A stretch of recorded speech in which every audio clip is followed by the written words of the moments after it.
Hello friends, आपका स्वागत है आपके अपने चैनल बेटर लाइफ पर।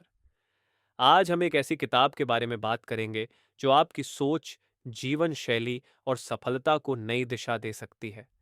अगर आप अपनी जिंदगी को बेहतर बनाना चाहते हैं, तो इस वीडियो को अंत तक जरूर देखें। चलिए शुरू करते हैं इस अद्भुत किताब की यात्रा। स्टीव जॉब्स कौन थे? स्टीवन पॉल जॉब्स एक अमेरिकन इन्वेंटर, डिजाइनर और एंटरप्रेन्योर थे जो एप्पल कंप्यूटर के चीफ एग्जीक्यूटिव, को फाउंडर और चेयरमैन भी थे। एप्पल के क्रांतिकारी प्रोडक्ट्स कुछ जैसे कि आईफोन, आईपैड और आईपॉड, जिनको आज की आधुनिक तकनीक में टॉप में देखा जाता है।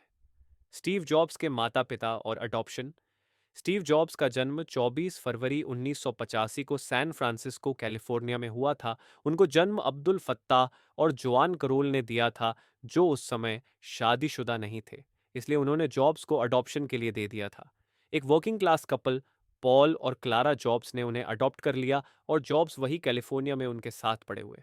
क्लारा एक अकाउंटेंट थी और पॉल एक कोस्ट गार्ड थे। जॉब के पिता अब्दुल फत्ताह एक सीरियन राजनीतिक विज्ञान प्रोफेसर थे। उनकी मां जोआन कारोल एक स्पीच थेरेपिस्ट थी। जॉब्स के गोद लेने के थोड़े समय बाद ही उनके बायोलॉजिकल माता पिता ने शादी कर ली थी। स्टीव जॉब्स को 27 साल की उम्र तक भी अपने बायोलॉजिकल माता पिता के बारे में जानकारी नहीं थी। जॉब्स का बचपन।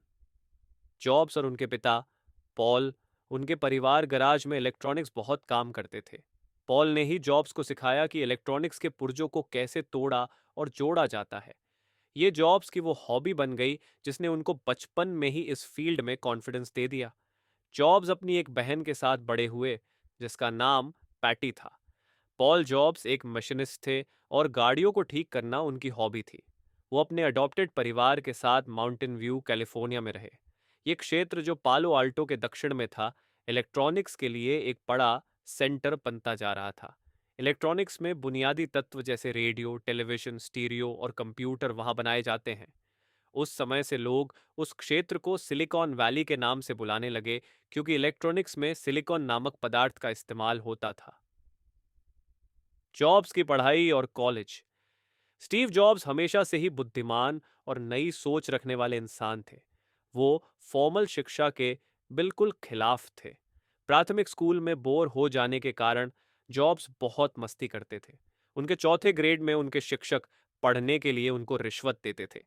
जॉब्स पढ़ाई में अच्छे थे, इसलिए उनका स्कूल चाहता था कि वो हाई स्कूल को छोड़कर सीधा आगे की पढ़ाई करें, लेकिन जॉब्स के माता पिता ने इस बात को नहीं माना। 1962 में हाई स्कूल से ग्रेजुएट होने के बाद जॉब्स ने पोर्टलैंड रीड कॉलेज में प्रवेश लिया। सही दिशा न मिलने पर 6 महीने के अंदर ही उन्होंने अपना कॉलेज छोड़ दिया और अगले के 18 महीनों तक कोई न कोई क्रिएटिव शिक्षा लेने लगे। जॉब्स ने बाद में बताया कि कैसे उस समय में एक कोर्स करते समय उन्हें टाइपोग्राफी से प्यार हो गया। 1974 में जॉब्स ने एटरी के साथ वीडियो गेम डिजाइनर की नौकरी ज्वाइन कर ली। कुछ समय बाद उन्होंने नौकरी छोड़ दी और स्पिरिचुअल ज्ञान की तलाश में भारत आ गए। स्टीव वॉजनियाक और स्टीव जॉब्स। जब जॉब्स ने होमस्टेड में हाई स्कूल में प्रवेश लिया था, तब वो पहली बार अपने फ्यूचर पार्टनर और एप्पल कंप्यूटर के सह संस्थापक स्टीव वॉजनियक से मिले थे, जो उस समय बार्कले में यूनिवर्सिटी ऑफ कैलिफोर्निया से पढ़ रहे थे। जॉब्स ने यह एहसास किया कि कंप्यूटर मार्केट में बहुत बड़ा गैप था। उस समय सभी कंप्यूटर मेनफ्रेम होते थे। वो इतने बड़े होते थे कि एक कंप्यूटर से एक कमरा भर जाता था और इतने महंगे कि लोग उन्हें नहीं खरीद पाते थे। हालांकि इलेक्ट्रॉनिक्स में आगे बढ़ने का मतलब था कंप्यूटर्स का छोटा होना और साथ ही उनकी पावर का बढ़ना। जॉब्स और वोजनियक ने अपने कंप्यूटर को दोबारा से डिजाइन किया ताकि लोग उन्हें खरीद पाए। 1997 में एप्पल टू मार्केट में लॉन्च हुआ, जिसकी पहले साल की बिक्री 2 करोड़ 87 लाख डॉलर थी। 3 साल के अंदर कंपनी की बिक्री 200 करोड़ डॉलर तक पहुंच गई। जॉब्स और वोजनियक ने पर्सनल कंप्यूटर की बिल्कुल एक नई बाजार खोल दी। पर्सनल कंप्यूटर में इंफॉर्मेशन प्रोसेस करने का एक बिल्कुल नया तरीका शुरू किया। 1980 में पर्सनल कंप्यूटर का बोलबाला था। एप्पल कंपनी को लगातार अपने उत्पादों को आगे रखने के लिए फोर्स किया जाता था, क्योंकि बाजार में प्रतियोगिता के लिए बहुत सी कंपनीज आ गई थी। एप्पल ने एप्पल 3 लॉन्च किया, लेकिन इस नए मॉडल को तकनीकी और मार्केटिंग समस्याओं का सामना करना पड़ा। इस उत्पाद को बाजार से वापस ले लिया गया और इस पर दोबारा काम करके दोबारा लॉन्च किया गया। जॉब्स हमेशा से एप्पल की मार्केटिंग फोर्स के पीछे रहे। 1983 के शुरुआत में LISA को लॉन्च किया गया। ये उन लोगों के लिए लॉन्च किया गया था जिनको कंप्यूटर्स की बहुत कम ज्ञान थी। ये ज़्यादा नहीं बिक सकी क्योंकि इसकी कीमत पर्सनल कंप्यूटर से भी ज़्यादा थी। एप्पल की सबसे बड़ी प्रतियोगिता कंपनी थी इंटरनेशनल बिजनेस मशीन, जिसको IBM के नाम से भी जाना जाता है। 1983 में यह अनुमान लगाया गया कि एप्पल अपनी मार्केट शेयर का लगभग आधा भाग IBM से हार गया। 2007 में PC वर्ल्ड के साथ अपने इंटरव्यू में वोज़नियाक ने बताया कि कैसे उनकी और जॉब्स की दोस्ती इतनी ज्यादा जमी। उनका कहना था कि हम दोनों को इलेक्ट्रॉनिक्स और डिजिटल चिप्स बहुत पसंद थे। बहुत से लोगों को उस समय में यह भी नहीं पता था कि चिप्स क्या हैं, वो कैसे काम करते हैं और वो क्या कर सकते हैं। मैंने बहुत से कंप्यूटर्स बनाए, इसलिए मैं इलेक्ट्रॉनिक्स और कंप्यूटर डिज़ाइन में उससे बहुत आगे था, लेकिन हमारे हित बहुत मिलते जुलते थे। दुनिया में चीज़ों को लेकर हम दोनों का ही विचार बहुत स्वतंत्र रवैया वाला था। एप्पल कंप्यूटर को शुरू करना और उसको छोड़ना। 1776 में जब स्टीव जॉब्स सिर्फ 21 साल के थे, उन्होंने और वोजनियाक ने जॉब्स के फैमिली गराज में एप्पल कंप्यूटर की शुरुआत की थी। इसकी शुरुआत जॉब्स ने अपनी वोल्क्सवागन बस बेचकर और वोजनियक ने अपने साइंटिफिक कैलकुलेटर को बेचकर की थी। जॉब्स और वोजनियक को कंप्यूटर उद्योग में एप्पल के जरिए क्रांति लाने वाला समझा जाता है, जिन्होंने मशीन को छोटा, सस्ता और आविष्कार करके रोजमर्रा की जिंदगी को आसान बनाया। 1980 में एप्पल कंप्यूटर एक सार्वजनिक रूप से काम करने वाली कंपनी बन गई, जिसकी मार्केट वैल्यू लगभग 1.2 अरब डॉलर थी। मचिंटोश। 1984 में एप्पल ने एक क्रांतिकारी प्रोडक्ट लॉन्च किया जिसका नाम था मचिंटोश। इसके डिस्प्ले में छोटे छोटे तस्वीरें थी जिसको आइकॉन्स कहते थे। इस कंप्यूटर को इस्तेमाल करने के लिए इस्तेमाल करने वाले को आइकॉन पर पॉइंट करके एक छोटे डिवाइस से बटन दबाना होता था जिसको माउस कहते थे। इस प्रक्रिया ने मचिंटोश का इस्तेमाल करना बहुत आसान कर दिया। फिर भी मचिंटोश मार्केट में बहुत ज़्यादा कमाई नहीं कर पाया। इसमें दूसरे पर्सनल कंप्यूटर्स की तरह फीचर्स नहीं थे, जैसे कि उच्च गुणवत्ता वाला प्रिंटर है। मैकिन्टोश की असफलता ने जॉब्स के एप्पल में डाउनफॉल होने का सिग्नल दे दिया। जॉब्स ने 1985 में कंपनी से इस्तीफा दे दिया, लेकिन वो तब भी बोर्ड ऑफ डायरेक्टर्स की कुर्सी पर बने रहे। जॉब्स ने अपने कुछ पुराने कर्मचारी को काम पर रखा, एक नई कंपनी शुरू करने के लिए जिसका नाम था नेक्स्ट। 1988 के अंत में नेक्स्ट कंप्यूटर सैन फ्रांसिस्को के एक बहुत बड़े इवेंट में लॉन्च किया गया, जिसका मुख्य टारगेट था एजुकेशन मार्केट। इसकी शुरुआती रिएक्शन बहुत अच्छे आए। ये उत्पाद बहुत आसानी से इस्तेमाल किया जाने वाला उत्पाद था। इसकी प्रोसेसिंग गति काफ़ी तेज़ थी, ग्राफिक प्रदर्शन कमाल के थे और बहुत ही बढ़िया साउंड सिस्टम था। ये बहुत महंगा था। इसकी ब्लैक एंड वाइट स्क्रीन थी। इसको दूसरे कंप्यूटर से लिंक नहीं किया जा सकता था और ना ही इसमें कॉमन सॉफ्टवेयर चलाए जा सकते थे। कंपनी ने अपने स्पेशलाइज्ड ऑपरेटिंग सिस्टम को मेन स्ट्रीम अमेरिका में बेचने की कोशिश की, लेकिन एप्पल ने 1996 में 429 मिलियन डॉलर में इस कंपनी को खरीद लिया। शार्दी नेक्स्ट और एप्पल। 1996 दिसंबर में जब एप्पल ने नेक्स्ट सॉफ्टवेयर को खरीद लिया, तब जॉब्स ने एप्पल दोबारा ज्वाइन की CEO के पार्ट टाइम कंसल्टेंट के रूप में। उसके अगले साल एप्पल ने अपनी प्रतियोगिता कंपनी माइक्रोसॉफ्ट के साथ पार्टनरशिप कर ली। न्यूयॉर्क टाइम्स के अनुसार इन दोनों कंपनी में सेल्स और टेक्नोलॉजी में मोर्चे पर आपस में एक दूसरे को सहयोग देने में सहमत हो गए। अगले 6 सालों में एप्पल ने बहुत से नए उत्पाद और मार्केटिंग रणनीतियां लॉन्च की। 1997 में जॉब्स ने घोषणा किया कि एप्पल इंटरनेट और फ़ोन के जरिए अपने कंप्यूटर्स को सीधे ग्राहकों तक बेचेगी। एप्पल की दुकान एक बहुत बड़ा सफलता बन गया। एक हफ्ते के अंदर वो इंटरनेट पर तीसरी सबसे बड़ी ई कॉमर्स साइट बन गई। 1997 सितंबर में जॉब्स को एप्पल का टेम्पररी CEO बना दिया गया।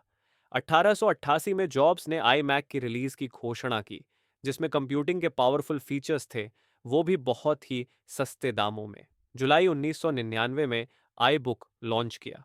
ये एक क्लैम शेप का लैपटॉप था जो बहुत से कलर्स में अवेलेबल था। इसमें एप्पल का एयरपोर्ट भी शामिल था, जो कॉर्डलेस फ़ोन का कंप्यूटर वर्जन था, जिसमें यूज़र को बिना वायर के इंटरनेट सर्फिंग करने का ऑप्शन था। जनवरी 2000 में जॉब्स ने एप्पल की नई इंटरनेट रणनीति लॉन्च की। जॉब्स ने यह भी ऐलान किया कि वो एप्पल के परमानेंट सीईओ बन रहे हैं। फरवरी 1996 टाइम मैगजीन के लेख में जॉब्स ने कहा था कि वो चीज़ जो मुझे और मेरे साथियों को काम करने में मदद करती है, वो है जब आप किसी चीज़ को एक कंपेलिंग रीज़न की तरह देखते हो।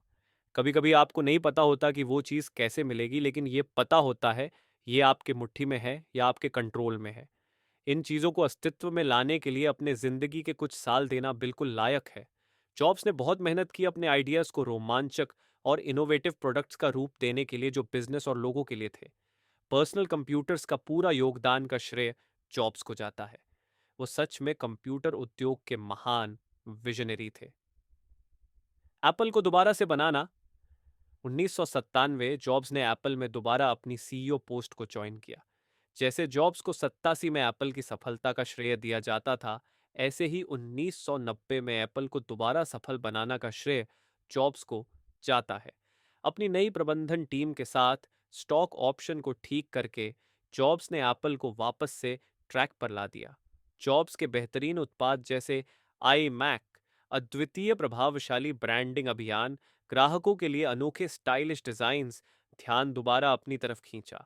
कुछ ही सालों में एप्पल ने कुछ बहुत ही क्रांतिकारी उत्पाद जैसे मैकबुक एयर, आईपॉड और आईफोन को इंट्रोड्यूस किया, जिन्होंने प्रौद्योगिकी जगत को बदल के रख दिया। एप्पल जैसे ही अपने उत्पाद बाजार में लॉन्च करता था, उसके प्रतियोगिता कंपनीज उनसे मिलता जुलता उत्पादों बनाने लगती थी। 2008 में एप्पल अमेरिका की दूसरी सबसे बड़ी म्यूजिक रिटेलर कंपनी बन गई।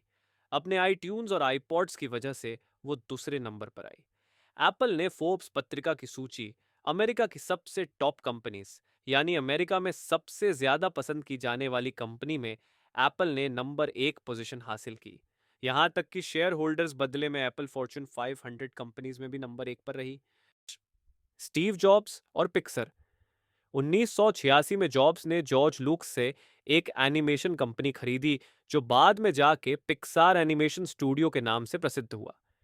पिक्सार की पोटेंशियल में विश्वास रखते हुए जॉब्स ने अपने खुद के पैसे में से शुरू में उसमें $50 करोड़ का निवेश किया। इस स्टूडियो ने बहुत सी प्रसिद्ध फिल्में बनाई, जैसे टॉय स्टोरी, नेमो और द इनक्रेडिबल्स। पिक्सर फिल्में की नेटवर्थ लगभग $4 अरब है।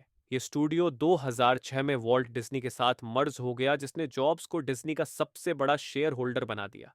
2011 में फोर्ब्स ने अनुमान लगाया कि पिक्सार को डिज्नी को बेचे जाने से जॉब्स की नेटवर्थ लगभग 6 करोड़ से $7 अरब के आसपास होगी। अगर जॉब्स ने 1985 में एप्पल के अपने शेयर बेचे ना होते जब उन्होंने कंपनी छोड़ी थी, तो उनकी नेटवर्थ कम से कम $36 अरब के आसपास होती। स्टीव जॉब्स की पत्नी और बच्चे। जॉब्स और लोरेन पावेल ने 18 मार्च 1991 को शादी की। ये जोड़ी 1990 के दशक में स्टैनफोर्ड बिजनेस स्कूल में मिली थी, जहां पावल एमबीए की स्टूडेंट थी। वो पालो अल्टो कैलिफोर्निया में साथ रहे अपने 3 बच्चों के साथ, जिनका नाम था रीड, एरिन और ईव। स्टीव जॉब्स की लड़ाई कैंसर से और मौत। 2003 में जॉब्स को अपने न्यूरोएंडोक्राइन ट्यूमर के बारे में पता लगा। ये एक दुर्लभ लेकिन एक तरह का पैनक्रियास कैंसर था। 2003 में तुरंत सर्जरी ना करवा के जॉब्स ने पहले एक पेस्को वेजिटेरियन डाइट लेना चुना। 9 महीने तक जब जॉब्स सर्जरी पोस्टपोन करते रहे, तब एप्पल के बोर्ड ऑफ डायरेक्टर्स परेशान हो गए। अधिकारियों को यह डर सताने लगा कि शेयर होल्डर्स अपने शेयर वापस ले लेंगे अगर उनको ये पता लग गया कि उनके सीईओ बीमर हैं। लेकिन बाद में जॉब्स की बीमारी को गोपनीय रखना ही ठीक समझा गया। 2004 में जॉब्स की पैनक्रियास ट्यूमर को निकालने की सर्जरी सफल रही, लेकिन जॉब्स ने कभी भी अपने स्वास्थ्य के बारे में बहुत ज्यादा बात नहीं की। 2009 में रिपोर्ट्स में आया कि जॉब्स का बहुत ज्यादा वजन घट गया है। कुछ लोगों ने माना कि उनका स्वास्थ्य दोबारा से बिगड़ गया है, जिसमें लीवर ट्रांसप्लांट करने की भी जरूरत थी। जॉब्स ने इन सब के जवाब में कहा कि वो हार्मोन इम्बैलेंस से जूझ रहे हैं। कुछ दिनों बाद वो 6 महीने की छुट्टियों पर चले गए। जॉब्स ने अपने एम्प्लॉयज़ को ईमेल मैसेज में कहा कि आज जितना उन्होंने सोचा था उसका कहीं ज़्यादा उनके स्वास्थ्य के मुद्दे जटिल हैं। उन्होंने टिम कुक, जो एप्पल के चीफ एग्जीक्यूटिव ऑफिसर थे, उनको एप्पल के हर रोज के संचालन के लिए जिम्मेदार व्यक्ति बना दिया। 1 साल तक स्पॉटलाइट से बाहर रहने के बाद 9 सितंबर 2009 को एप्पल के एक इवेंट में जॉब्स ने एक कीनोट डिलीवर किया। डब्ल्यूएचओ 2010 के आसपास सेरेमोनी के मास्टर के रूप में नजर आते थे, जिसमें आईपैड की लॉन्चिंग वगैरह थी। जनवरी 2011 में जॉब्स ने ऐलान किया कि वो मेडिकल छुट्टी पर जा रहे हैं। अगस्त में उन्होंने एप्पल में सीईओ की पद से इस्तीफा दे दिया और सारा काम टिम कुक को सौंप दिया। 5 अक्टूबर 2011 को पलो अल्टो में 1 दशक तक अपने कैंसर से लड़ने के बाद उनकी मौत हो गई और वो उस समय 56 साल के थे। तो आपने स्टीव जॉब्स की जिंदगी के बारे में जाना और समझा। आशा है कि आपने इसमें से अपनी जिंदगी बेहतर करने के लिए बहुत कुछ सीखा होगा। अगर आप इस किताब को खरीदना चाहते हैं तो लिंक है डिस्क्रिप्शन में। चैनल बेटर लाइफ को सब्सक्राइब करना न भूलें और इस वीडियो को लाइक और शेयर जरूर करें। अगले वीडियो में फिर मिलेंगे एक नई किताब के साथ। धन्यवाद।